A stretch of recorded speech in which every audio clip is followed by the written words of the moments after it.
চলন্ত ঢাকা প্রিমিয়ার লিগে গুলশান ক্রিকেট ক্লাবের কাছে হেরে দ্বিতীয় ম্যাচের জন্য বড্ড সিরিয়াস হয়ে পড়েছেন তামিম ইকবাল। এবারে ঢাকা প্রিমিয়ার লিগে মোহামেডানের জার্সিতে মাঠে নেমেছেন তামিম।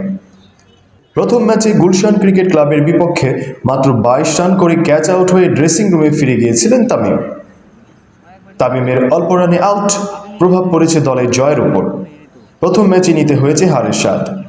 নিজের পুরনো স্কিল আর অভিজ্ঞতাকে কাজে লাগিয়ে দ্বিতীয় ম্যাচে রূপগঞ্জ টাইগার্সের বিপক্ষে জয় তুলে নিতে তীব্র রোদের মধ্যেও নেটে অনুশীলনে বড্ড সিরিয়াস তামিম ইকবাল।